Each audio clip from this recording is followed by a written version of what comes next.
Good evening, everybody. I want to welcome you to another Real Talk Radio with Congressional candidate Joe Collins. And oh my gosh, we have a hot topic today, illegal immigration.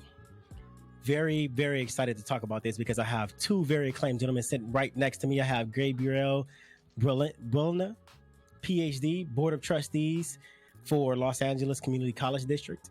And I also have Antonio Delgado running for Congress here in Los Angeles County as well. And he is an immigration attorney, and he's a Republican. But we are about to get into some serious conversation. So I want to hop right in. And first of all, I want to thank these two gentlemen for being on our show.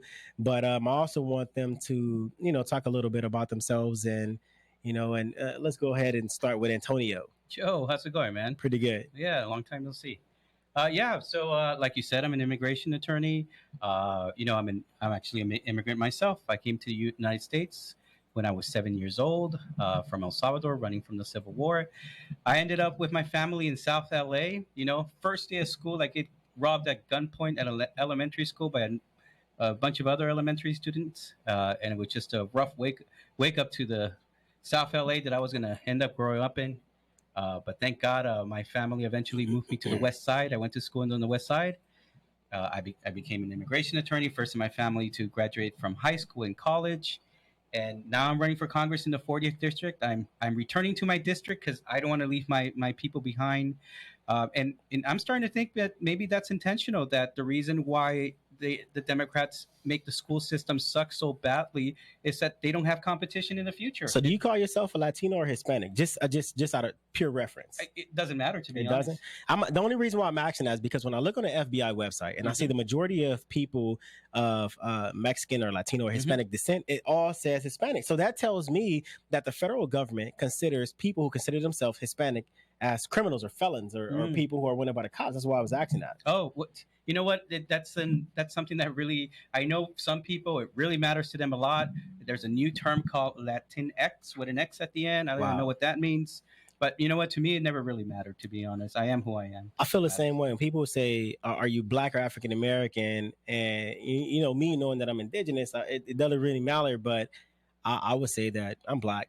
I wasn't born in Africa, even though, the majority of Black people are African descent. But that's why I was asking, Yeah. So what made you want to become, as a Hispanic or Latino male from the inner city, what made you want to become an immigration attorney? And how do you feel about illegal immigration? I always say I didn't choose it. It chose me. I graduated from college and from law school. I graduated from law school in 2009, which was during the crash of the economy. Yeah. And I couldn't find a job. So fortunately, someone decided to give me a few dollars, to do their DACA application. I did a good job. Then they referred me to their friends, to their families. And one client turned to two, turned to four. And like I said, it chose me. It really chose me. Yeah. And how do I feel about illegal immigration? Look, people are going through hard things back in their home country. If I was in the same situation, I can imagine I would do anything to save my family too. We all would. But at the same time, you have to imagine the United States as a ship. Yeah. And you can't just let everyone who's drowning on the ship, or else everyone who's going to be on the ship is going to drown too. Okay. So you have to be compassionate, but at the same time, you have to have some sort of way to let people come in, but also not be able to come in. Have you ever had to turn anybody down? For clients? Yeah. Oh, absolutely. All the time. And you get a lot of trash for it? Do I get a lot of what? Trash. You get a lot of talk for it? No. I have a funny way of turning people down. I don't tell them no. You know what I do? I make my service really high so that they turn me down. Okay, cool. Hey, when we come back, we're going to get to Mr. Buelna. If Ernest Hemingway was alive today, would he say this to you? Shakespeare, Mark Twain, Edgar Allan Poe, all great writers. And after reading your book, I simply must add you to the list. Wait, you don't have a book yet. So make a free call to Page Publishing. Their expert staff can help you turn your book idea into a real book, a masterpiece that could someday make the bestseller list in hard copy and digitally all across the world. Page Publishing can help you completely take your idea for a book, write it, and publish it. So if you want to join the ranks of some of the most famous authors in the world, call now for a free information kit. hit. Turn your book idea into publishing gold. Make a free call right now to Page Publishing. 800-378-3212. 800-378-3212. 800-378-3212. That's 800-378-3212. Hurt me so many times, and I forgave you. But this time I love. Welcome back, everybody. Real Talk Radio. And as always, we have great music coming to our radio show. So what I want to do is I want to get to Mr. Buelna. Mr. Buelna, he is a Democrat. And first of all, I want to know, why are you on my show? I was invited. Who are you? Who are you? PhD. And you know what? The thing about it is I'm so happy to have such accomplished gentlemen. I mean, like a PhD Latino. These are people who, you know, regardless of whatever political party preference that you are, these are people who the Latino community can look up to say, you know what, that's the type of person I want to be like. I know we have a lot of people who are joining the military from the Latino community and who need someone, positive role models, positive leaders to look up to. And so I appreciate both of you coming on our show. But man, PhD, that's a lot. You got a lot of knowledge in that head, and I want to get that out of there in the short amount of time that we have. So talk to us about illegal immigration. I want to know what you think about it. Well, I think I think it's complicated, right? I think when I think of undocumented immigration, some people say illegal immigration. I prefer undocumented, right? Mm-hmm. You know, I think back to Proposition 187, okay, and it was a very harsh time, and it was a time when most people it was 1994. You know, if you didn't have services or if you were undocumented, your services would be taken away.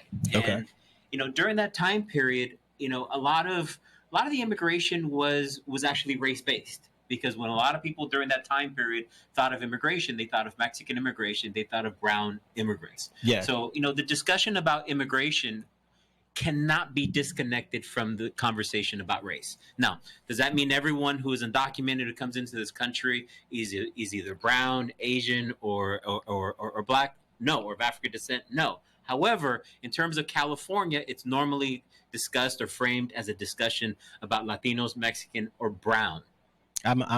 You know what? I cannot disagree with you on that, and I'm glad you brought that up, because whenever you look at, and I know you call it undocumented, and I call it illegal. The reason why I call it illegal is very simple. When you come into the United States, knowing that we have laws, we have certain ways that you have to do things. Unfortunately, we have a system that is broken, that has never been repaired in a very long time, but still, we have laws, and when you break those laws, unfortunately, it's called illegal. But we'll go with undocumented. Looking at the culture of undocumented immigration that we have in California, we have a lot of Asians that are undocumented. You have a lot of people right now that are coming from Africa that are undocumented, and you know, I think the population of people from Mexico or Latin communities are, in my opinion, lower than anything else. So I do have to agree with you on that. So when it comes to immigration, when it comes to policy making, to slow down immigration, or to stop immigration. I know you can't stop immigration, right? But to make a policy that will make it easier for us to legalize the amount of immigration that we have coming to America from undocumented persons. What do you guys, from your own perspective, think that we can do? Well, from a Mexican perspective, Mexican immigration is at a net zero in terms of, so, you know, the way we have framed immigration in California is, oh my God, you know, all the Mexicans are coming in. And to be fair, not just Mexicans in terms of the Central Americans and people from the islands and different people, but immigration has always been connected to race. I mean, if you, Showtime has a show called City of Angels, and it's a very, very good show. And here's what I mean. You know, in the 30s, 40s, and 50s, you know, you had hundreds of thousands of Mexicans deported, Operation Wetback. You had American society shaping immigration policy to keep immigration coming from Europe. You know, so it wasn't until the 1960s where you had the immigration from Latin America, from Asia, from Africa, and from Eastern countries increased, right? So we're now okay. Now you have more of a population in California and in the country that is non-white, and that's a threat to a certain extent. So I say that because immigration is a threat, and you have a lot of people from the right. They're not just saying, "Oh my God, come in the right way." And the reason I go back to historic racism and historical issues is because the reality is from a lot of people from the right is that they're using it because they don't want immigration that is non-white. And I think ultimately at the end that's a problem. So people will say illegal immigration, and I will say, look, if you have a child that's born that was brought here when they're 5 years old, is that an illegal immigrant? Absolutely not. Did immigrants who came from Italy, who went to to the islands, or a lot of these Europeans that came in, did they come in with papers or with the policies that we currently have? No. So there is a higher standard that we're held to now. Okay, I'm gonna go ahead and have to agree to disagree with you, because I think we're still looking at immigration from a race-based standpoint. So let's move away from the race-based standpoint, because I agree with what you said. I agree with the sentiment that you said, that America was incentivizing immigration, illegal immigration, or immigration in general from people from European countries. That's what got Dr. Martin Luther King killed when he was talking about the Homestead Act, how the Homestead Act incentivized people from Northern European countries coming to the United States by utilizing the Homestead Act and getting land, getting grants to build schools, getting grants to get opportunities. And these are the same things that the black slaves, when they were free from slaves, should have been getting, but they raised the cost just high enough to where black slaves couldn't afford to utilize the Homestead Act, but yet they were incentivizing people from Northern America and giving them grants and giving them money to come over to this country to work. And are these? And the reason I bring in history into this is that when you look at white immigrants that came over to California, what did they get when they came? Everything. They get water rights, they get land rights, they get all of these rights and income that generations to this day are benefiting. Yeah. So when we're so as we're talking anyway, so I know we're going to get to undocumented immigration in its current modern state, but you have to talk about those historical components. We have to. So as an immigration attorney, when it comes to policy making, because I know you've been in the game for a very long time, you went to college, you've actually went to school for this. Right. So what type of policies would you create, especially since you're running for Congress? I want to know this, because if you're on my show, I'm going to have to work with you at some point. So what type of policy would you make to slow down immigration, or to legalize immigration, or even come up with some plan to some rational plan to fix the situation that we have, whether it's Latin, whether it's people from Northern Europe, or whether it's black people coming from Africa, or what have you. What do you think we should do? I have a solution for you. Well, first of all, the sentiment by the conservatives. I disagree that they don't want erase Latinos here. I feel incredibly embraced by the Republican Party, by the conservative people, and the reason is because I'm an immigrant that is actually appreciative of everything I've been given in this country. I feel like I owe this country a debt for the prosperity that I've been able to accomplish. So I think that's what conservatives fear. They fear. But let's get to solutions. Let's get directly to solutions. We know that, like, you're appreciative, or you wouldn't be running for Congress. Right. I mean, like, look at Ilhan Omar. So I have a solution for you. I have two solutions. Let's go with the first one. Okay, the first solution is we have a really big problem with China right now, and that they don't have our interests in mind. So I think a lot of the manufacturing, a lot of the things that get outsourced to China should be outsourced to Latin America. And if you outsource this to Latin America, it's going to create the kind of prosperity that is not going to want to push people from Latin America out of Latin America. But let me tell you this. Let me tell you this, because we got a couple of seconds and we're going back to break. Instead of pushing jobs to Latin America, I think the United States need to start cultivating Latin America. We need to start putting American prosperity into Latin America. But we're going to take a break, and when we come back, we're going to hop right back into that. So stay tuned. I know this is hot. Let's go into it. We'll be right back.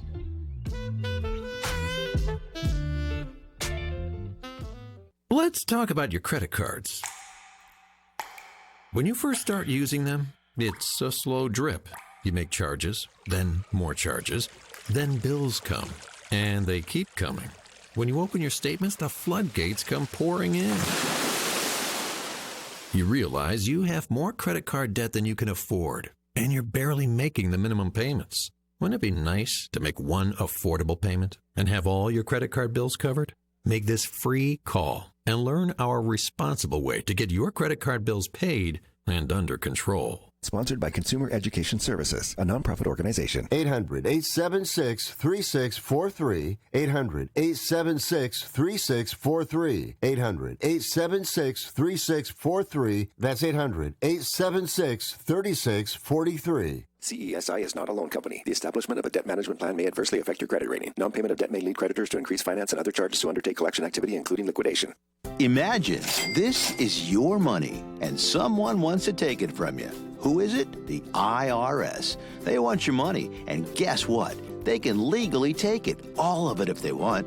Remember, they sent you that letter that said, hey, you owe us a bunch of cash and we're going to take it from you. So what do? Fight back by letting our team of experts at the Tax Helpline work it out with the IRS so you can keep your money. And we're good at what we do. When you hire us, you get a team of guys on your side that know the IRS laws and will fight to save your money. So if you owe the IRS a ton of cash and you want to keep it, call right now and learn for free how we can help you put it back in your pocket. 800-932-1597. 800-932-1597. 800-932-1597. That's 800-932-1597.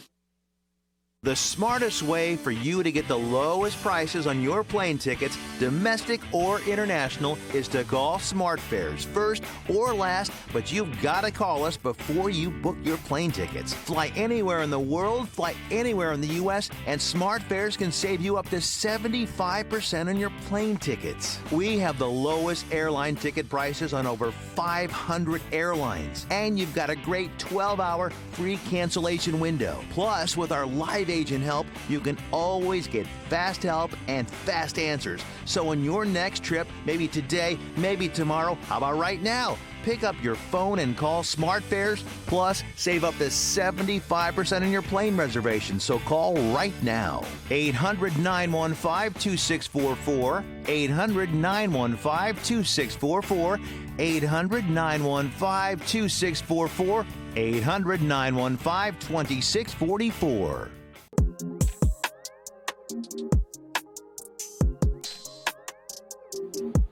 All right, you guys. Let's hop back into it. Cut the music. Let's hop right back into it. Go ahead and finish what you're saying. Let's get back to topic one. Let's get back to topic one. Let's go back with this first remedy that you have. Yes, that's one remedy. Okay, to just develop economically Latin America. So hold on. We got people who are brand new to the show. So let's refresh. What was the first remedy that you were talking about? The first part was that we have an issue with China. They don't have an interest in mind. They're adversaries.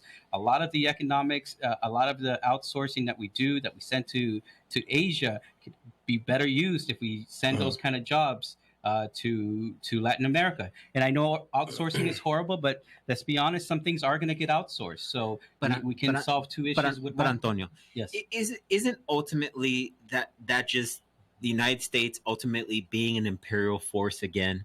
Instead of looking, after World War II, the United States invested significantly rebuilding European economies, rebuilding Asian economies, but no money was actually invested in rebuilding Latin America from the from the devastation.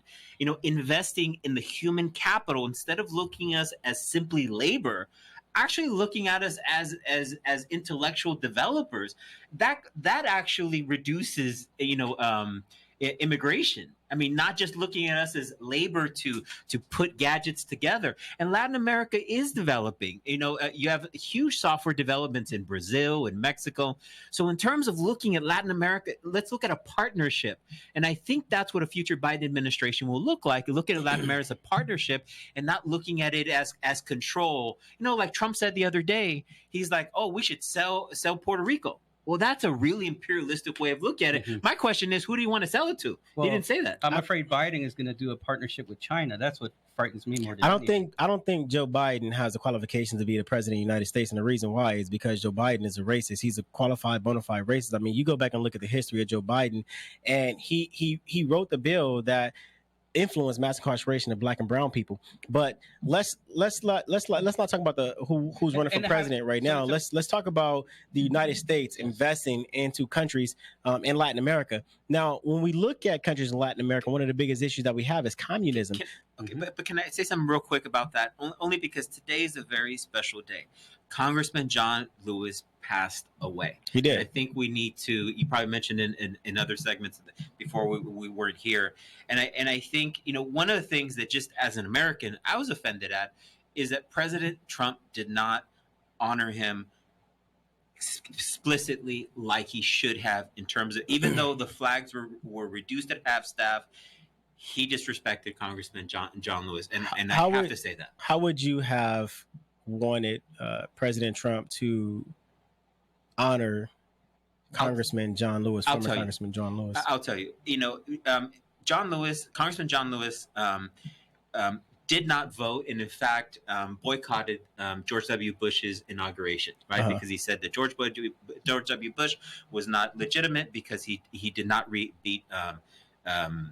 I was going to say Dan Gore. Gore, right? Okay. But look at the statement from George W. Bush. He gave just a proper long statement honoring him. The President of the United States should have gone into the Rose Garden, should have said, you know what, I disagreed with him respectfully, but he honored and sacrificed for this nation. That's what he should have done. And that's it, right? Not make any other statement, but tweeting and playing golf, today is not respectful. I'll leave that, but I have to say that. We can agree to disagree because we've never been a president of the United States before, and I'm pretty sure everybody does things their own way. And if he doesn't want to, honor John Lewis in a manner that people don't think he should honor John Lewis, the flags are still half-mast. But let's get back to immigration because I feel like that's our hot topic. So there's a second prong to that answer, okay? So that's one prong. The second prong is this.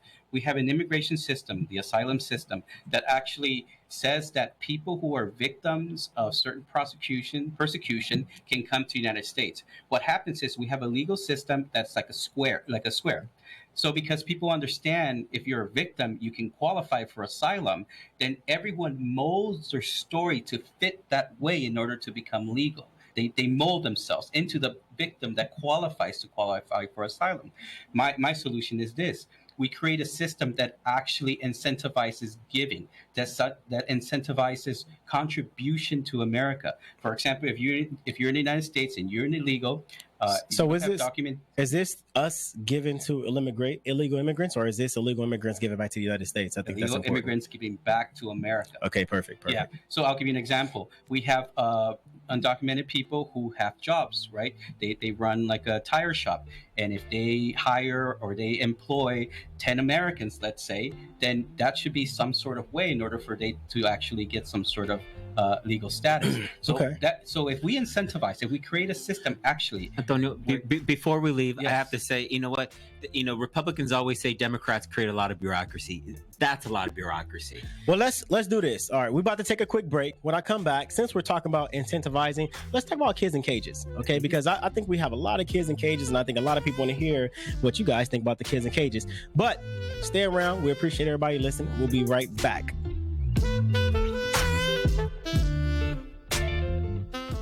This is The Entertainment Answer. The new political comedy Irresistible is a bipartisan look at how silly and out of hand elections can get. It stars Steve Carell and Chris Cooper, and Carell said this about the script. It's really not so much about the politics themselves. It doesn't necessarily lean right or left. It's really mostly about the people who are caught in between. Irresistible is rated R for language and available on demand starting June 26th. Remember to be safe and smart out there. For This Entertainment Answer, I'm Matt Mungle. What are you going to do with your old car? You can try selling it, you could junk it, or you could donate it to Heritage for the Blind. Your car will be towed away for free, and your donation is tax deductible. Just call 1-800-785-9618. Heritage for the Blind accepts cars, vans, trucks, and boats. It doesn't matter if your vehicle runs or not. It will be towed away for free, and you'll be supporting those that need help. Heritage for the Blind is a nonprofit organization that helps the visually impaired live fuller lives.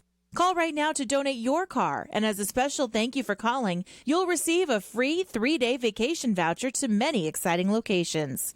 Call Heritage for the Blind right now, 1-800-785-9618. Donating is easy, and your vehicle is towed away for free. Plus, you'll get a free vacation voucher. Call now, 1-800-785-9618. That's 1-800-785-9618. Hill Street Cafe, Burbank, would like to thank all of you for your continued support. During these difficult times, Hill Street Cafe is remaining open for takeout and delivery service from 10 a.m. to 8 p.m. They'll be offering a modified menu to keep prices down and maintain the best quality. The safety of their customers and employees is their top priority, and they're abiding by all CDC and Health Department regulations. Order via the Hill Street Cafe Chow Now app or on their website, hillstreetcafeonline.com. You have the option of curbside pickup. We will bring the food out to your car. You are also able to order for delivery or pickup via the normal food delivery apps like Grubhub, Postmates, Uber Eats, and DoorDash. Hill Street Cafe is here to serve you. Call them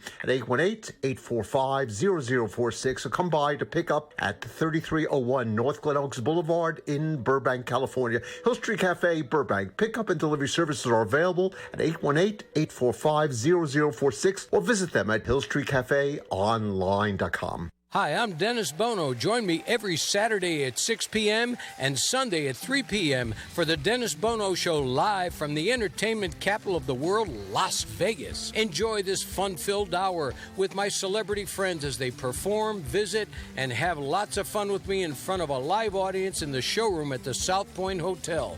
Please join me Saturday, 6 p.m. Pacific, Sunday, 3 p.m. Pacific, right here on CRN Radio and crntalk.com.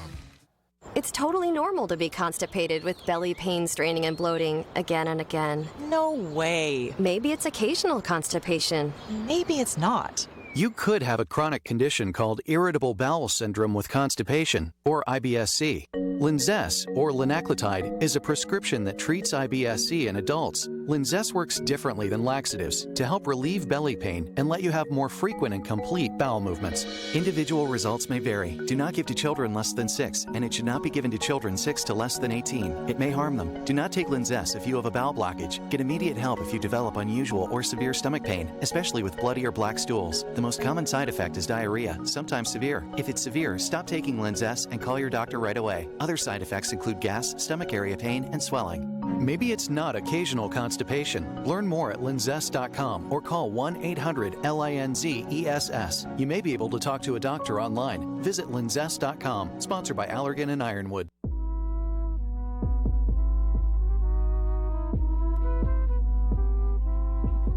As much as I want to listen to this music, let's go ahead and cut the music. Let's go ahead and cut the music. Let's talk about these kids in cages.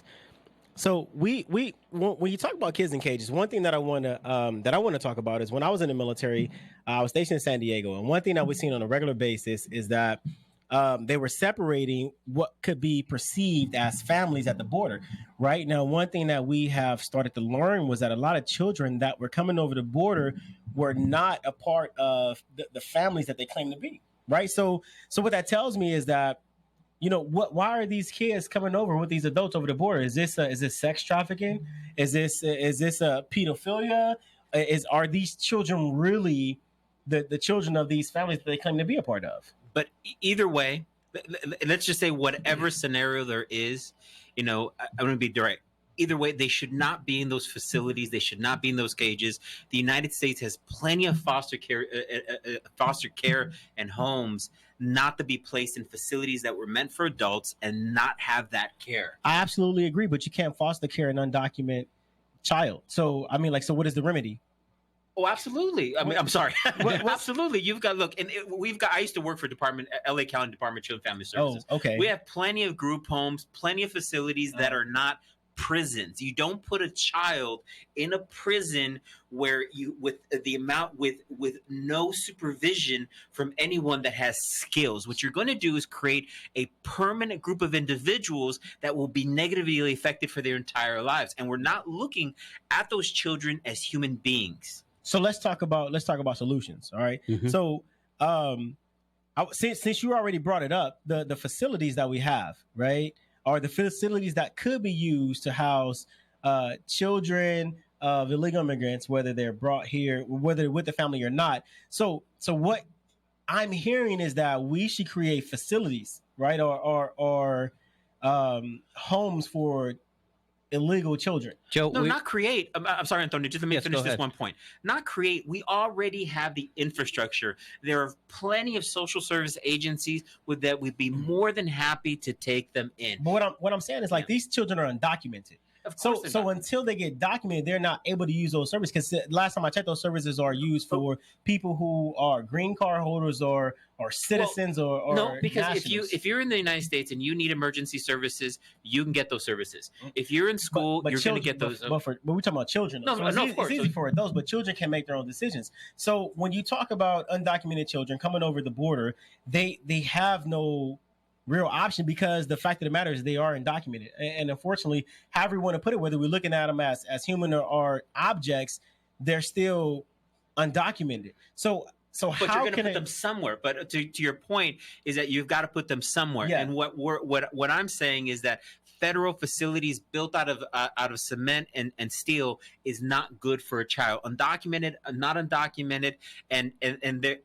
our system, because I do know our social service system is equipped to move them into humane facilities that because ultimately they will likely become U.S. residents or citizens. It's in our best interest. Eventually. So Sorry. So back I know to I fogged it up, Antonio. Yes. No, it's all good because that's a great point. That's a great point. So from the guy who's an immigration attorney, Yes. how do we create policy that makes that happen? Because right now, these kids are being taken from their families, whether it's their families or not, and they're being put in facilities. Now, whether it happened under Obama or whether it happened under Trump, the fact of the matter is that it's happening. Correct. So how can we take his idea and make it legal so we can have legitimate facilities for children who are undocumented and get them somewhere where it's comfortable for a child? Right. That is illegal. And you know what? An incarceration or being in a facility is not the only option. There's also ankle tracking systems. And I'm not saying you should put that on children. Yeah. I'm going to say you can put it on the adults that they come with. No, because they're being separated from adults. So what we're talking about right now is we're talking about, so this aligns with human trafficking. Right. So when they separate a child, there's a reason why this child is being separated from their family. Well, my perception, the way that I experience this is a little skewed, only because the children that come to me are children who have a family member already in the United States. Okay, so they come to me. We're digressing. We're digressing. What I want to know is, because you're an immigration attorney, what I want to know is how can we legalize the idea of taking children who have been separated from their families and getting them into facilities that are more suitable for children? How can we legalize that? You're an immigration attorney. I have faith that you can figure this out. How can we create a policy? Or is it possible for us to create a policy that we can put children who is being separated from their families into homes or into facilities that are more suitable for children? Well, the kids who have been separated from their families already have some family member here in the United States. But for those who don't have that, I'm going to say a vast majority of them do. Okay. But we have to create a policy that's exhaustive for everyone. Exactly. So assuming that these people who, if they were coming here, when I was a recruiter in the military, I was one of the best. I worked with immigration because I've gotten so many people green cards, so many people citizenships. So when we use this policy, or when we talk about these type of policies, let's assume that the children are being separated, have no ties to the family that they're coming over the border with. Right. So what type of policy, in your opinion, just talk purely about policy, what type of policy, in your opinion, can we create that would be able to house children in facilities that are suitable for children? That's it. Assuming that these children have no ties to the United States, because if they had ties to the United States, they can get a family visa. Not necessarily. So, look, I don't think a parent, and it's just going to be such a small minority just because of my experience. And we can talk about that small minority. But any parent that sends their child here has some sort of contingency plan of where that child is going to go. But it could have been a child who was abandoned. It could have been a child who was forced to join the cartels or the military or any for any political reason. Right. And I think the reality is, why are the kids in cages? The kids are in cages because it's a purposeful, intentful policy that Donald Trump has basically said, look, if we make it so uncomfortable and uncomfortable. This is not a policy that Donald Trump created. This is a policy that was created in the Obama administration that he has the ability to change it, and the number under Trump went up at least sixfold. So let's say this. And Obama gave us DACA. So let's say that. I agree. DACA was a broken program. We'll talk about that as well. So let's say that, President Trump has terrible advisors around him that has not been able to create some type of program or create some type of incentive for the children that are coming across the border, being separated from their families, to be housed in a facility that's suitable for children. You know what I'm saying? Let's say that. Mm-hmm. And so when we talk about creating policy, because I love the idea that you created, I love the idea that you gave us. Let's house the children in a facility that's suitable for children. You're the immigration attorney.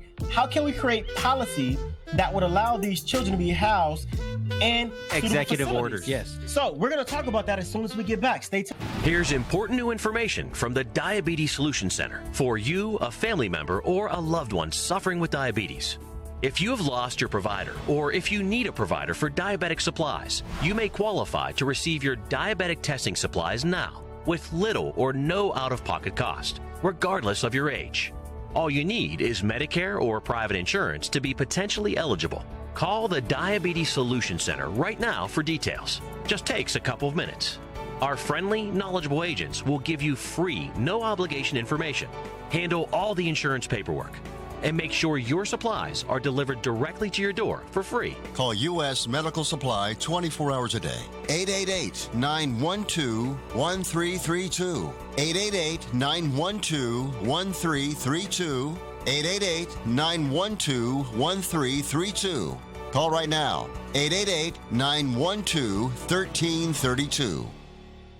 How would you like to save up to $500 on your next vacation package? Any vacation package anywhere in the world. Just call Superior Travel and mention the code RADIO and save up to $500. We'll design a custom, fantastic vacation just for you with all the bells and whistles. Not some cookie-cutter vacation, but a unique, all-included vacation customized by one of our exclusive travel experts. And our service is completely free. You pay nothing more. So why waste your time? Let us do it for you. We've got over 100 years of travel experience to help create the perfect trip for you. Call now and learn how to save up to $500 on your next custom vacation. Pick up the phone, call Superior Travel, and use the code word RADIO. 800-570-9631.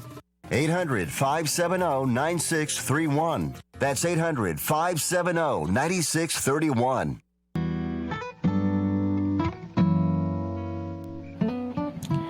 All right, you guys, still got great music, and as you can see, I have my Joe Collins 2020 cup.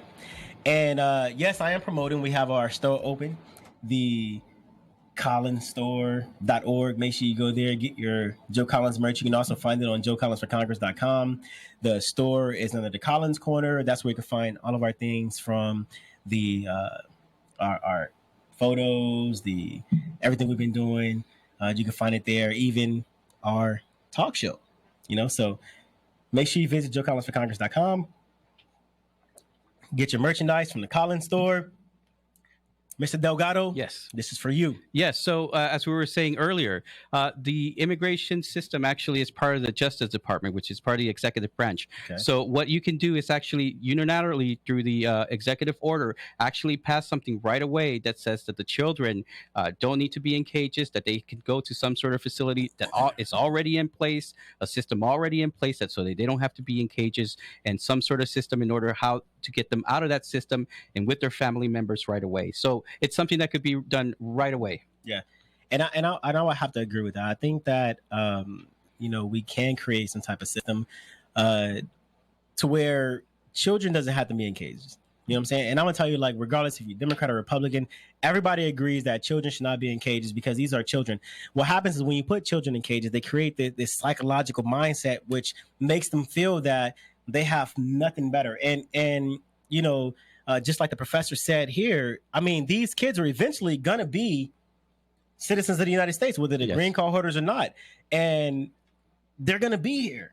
Yeah, because there's already a system in place that once they get out of the detention facility, there's something called a CIGIS. It's a juvenile visa program in which they can actually adjust and become a resident. Yeah. So the systems are already in place once they get out, but we need to just develop something to be just compassionate while they are detained. Yeah, and I think that a great point was brought up. We need to have some type of facility that is not a cage, that we can put children in so they can be a regular person, so they can feel like they actually matter. But isn't ultimately the issue of, look, we our president, right? I may disagree with him. He is our president, right? Yeah. Okay. He has made a decision to keep that policy going. Who started it? We can debate that forever. He can make a decision to change that if he wants to. The reality is that he decides that that policy works for his base. Yeah. That's it.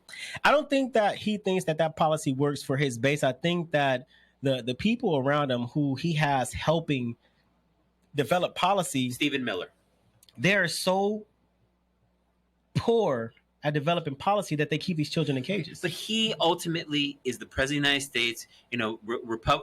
Republicans are all about the party, about accountability. Don't blame anyone. Bootstraps. You know what? Donald Trump used to throw stones when he wasn't the president. He needs to take responsibility for his own actions and his presidency. Well, he can't take responsibility for these actions because these are not his actions. What he can do is take responsibility for not creating better policy or putting people in place who can, facilitate the children who are being locked up in cages. He's had 3.5 years, and he could change policy anytime he wants. And Obama had 8. And he still kept the kids in cages. Well, but he also had he almost had immigration reform, but for 1 year. And if Trump wanted immigration reform, he could have it. There was a point in time there where the president had the House and the Senate. They could have done something at that moment. He didn't have 56 votes. He had 55 votes. We can say that same thing for the black community. It's a lot of policies that Obama could have passed for the black community, but he didn't. You know what I'm saying? So when we talk about things that could have, should have, would have, those are things. Here's the solution then. Well, here's the solution though. We're Republicans, and we've been talking, and I've been talking to other Republicans, and we're making a commitment to make immigration reform actually something important in our policies. Just for your listeners, I'm a Democrat over here. Yes. Okay. Well, I'm talking about me as a congressional candidate in the 40th, Joe in the 43rd. Okay. We got Diego Martinez, who's running for governor. The Republicans here in California, you guys towards the middle here, are actually advancing for the reform because we realize that the Republicans are the ones that freed the slave. The Republicans are the ones that passed immigration reform in the 80s. Completely different parties, though. No. But the Republicans will pass immigration reform again because the Republicans are the ones that deliver, and we're going to deliver this time as well. I don't think Lincoln would have been exactly a Trump supporter if he was alive. So let's not go there. There was a lot of people who weren't a Lincoln supporter either. Look how many elections he lost before he finally became the president of the United States. He lost running for Congress. He lost. Well, he created his own party. The party before that was the Whig Party. There's no Whigs walking around. I'm not about to play with you, man. All right, so you. But what we know is this. But look, Mr. Buelna, you have a lot of experience working with children. You want to tell people the experience that you have working with children, because I feel like that's very important, especially being on the board of. I used to work for LA County Department of Children and Family Services in the Lancaster area, all over LA. I detain children. Detaining infants. He detains children. So. Well, but what's interesting about that? That's why I know that I remember one experience that I had an infant that had AIDS. Oh wow! We transported that child in a special van into a facility, and we stood with that child all the way, and we made sure that when we left that child, and we communicated, we let that parent communicate with that, with the parent knew where that child was. The child was getting good services. So I know that as a country, we have the intellectual capacity, the compassion, and understanding the forethought to get this done. It's incompetent that we can't do that. I'm gonna be honest with you. When it comes to were you lying to me before? No. when it comes to intellectual capacity, I think we're flirting along the lines. Okay, I think we absolutely need new leadership. We need new leadership in our Congress and in our Senate. just all across the board, especially locally. We need every single politician that is aged. We need them gone. I mean, Donald Trump has only been in office 3 years, and they blame him for everything, right? Listen, I'm talking about politicians who have been in office well over 15, 20 years. It's time for you to retire. But we got a new topic. We're going to talk about DACA whenever we come back. And so you guys stay tuned. We appreciate everybody who is watching. Joe Collins for Congress, Antonio Delgado, Mr. Buelna, and Hello, this is Chef Ava, superfood mom and healthy food educator. It is my passion and joy to share with you all I have learned as a professional chef over the years. Come visit me in the virtual kitchen as we live stream together. My online live stream class experience is where you'll be able to ask me direct questions and receive answers as I share new recipes and techniques. To register and stay current on what cooking classes I'm offering, visit my bio on Instagram at AVA5TAR and click on my link tree to see the current schedule and how to register. Tap on the Chef's Feed live stream button and sign up for my very next class. That's AVA5TAR on my Instagram page under Linktree. Once again, to register for my live stream online cooking classes you can take from the convenience of your home, visit AVA5TAR on Instagram and click my Linktree. Keep cooking, and I'll see you in the kitchen. What are you going to do with your old car? You can try selling it, you could junk it, or you could donate it to Heritage for the Blind. Your car will be towed away for free, and your donation is tax deductible. Just call 1-800-785-9618. Heritage for the Blind accepts cars, vans, trucks, and boats. It doesn't matter if your vehicle runs or not. It will be towed away for free, and you'll be supporting those that need help. Heritage for the Blind is a nonprofit organization that helps the visually impaired live fuller lives. Call right now to donate your car, and as a special thank you for calling, you'll receive a free 3-day vacation voucher to many exciting locations. Call Heritage for the Blind right now, 1-800-785-9618. Donating is easy, and your vehicle is towed away for free. Plus, you'll get a free vacation voucher. Call now, 1-800-785-9618. That's 1-800-785-9618. Attention Italian food lovers. Angelo's and Vinci's Restaurante in Fullerton, California is open for takeout with wine. Can you believe it? Angelo's and Vinci's Takeout is now able to offer you a nice bottle of wine to enjoy with your meal. Order today and get 1/2 price on our special selection of Pinot Grigio, Chianti, Chardonnay, Cabernet Sauvignon, and Merlot. Mamma mia! Order today at Angelo's and Vinci's from our complete award-winning menu and get some great wine for 1/2 price. We hope you're healthy and safe. We want to keep you well fed. Wapo's To Go Kitchen is open from 3 p.m. to 8 p.m. every day, or you can order through DoorDash. Pizza dough, bread, sauces still being made fresh every day. Angelo's and Vinci's named Best Italian Restaurant on the Orange County Hot List. Call 714-879-4022. Angelo's and Vinci's, 550 North Harbor in Fullerton, California. Call 714-879-4022. That's 714-879-4022.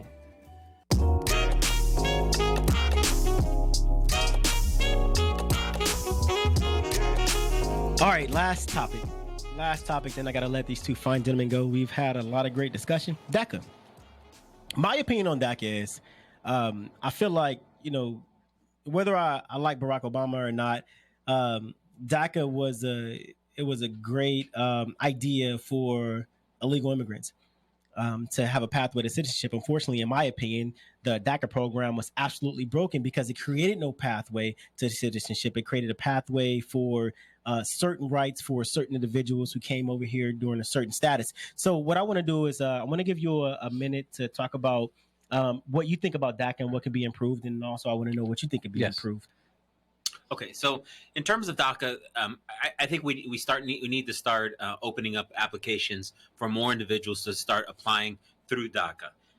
The reality is a lot of people think that DACA is immigration reform. No, DACA is specifically children who came here. I mean, individuals who were children when they came here. It's not immigration reform.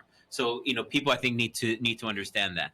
I think for instance, in LA, at the LA community colleges, we have between 8 and 10,000 students who are signed up under DACA. That's more than the entire CSU and UC combined. I mean, so the number is huge. I mean, so and I think we're talking over 1 million nationwide. So the effect on the economy, the effect on communities and families would be huge if DACA wouldn't be here. So I mean, it's easy to say, legalize them, create immigration reform, but that's the actual answer in this situation.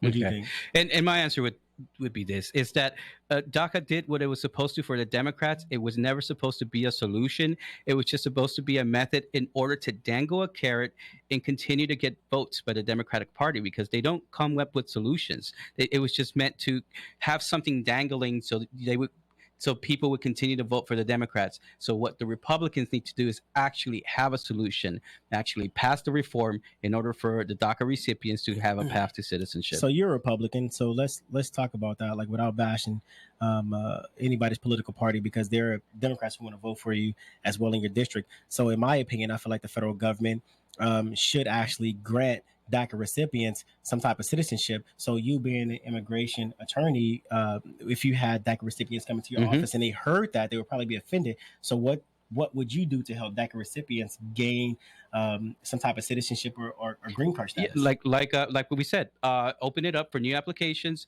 have there some sort of way so they can actually apply for citizenship. But what I mean is that there's a difference between the elected establishment that are Democrats and the actual people. And they're not the same. And that's what I'm realizing as I talk to people. The people are actually the ones that are being hurt. The Democratic voters are being hurt by the establishment by not actually passing some sort of reform. And that's what I'm saying. That's exactly what we're going to do. We are going to pass reform. We are going to pass a way for these kids who were lived here all their lives to actually have legal status in this country. Perfect. Tell everybody where they can find you at. Website is cantonio.com. You can also find me on Facebook, C. Antonio Delgado for Congress, and on Instagram, Antonio Delgado 777. Mr. Buelna, tell everybody where they can find you. Absolutely. If you go to YouTube and put in Buelna News, that's Buelna News, you'll see my YouTube shows that I've had there. Watch them, share them, put them on all over YouTube. All right, perfect. Now, hey, you know what time it is. You know, the USS Ronald Reagan. Yeah. You guys are no longer welcome. Hop off my shit, man. It's on the Deep Six, you guys. It's gotten us out of time at home, so, Look, I appreciate you guys coming on. We're going to do a part 2 because we have a lot of unanswered questions. And get off my shit, man. You guys are done here. Deep Six. Right. By the way, Ronald Reagan gave us Immigration Reform and Control Act of 1986, immigration reform. All right, you guys. I appreciate you guys tuning in. We are going to do a part 2. Joe Collins for Congress. Make sure you donate to Antonio Delgado, and make sure you check out Mr. Buelna's website. And as always, I appreciate you guys listening to Real Talk Radio with your host, Joe Collins, Congressional Candidate, California's 43rd District. Please donate. We need your help. Share this episode, and we will be back next week. I love you guys. God bless. Peace.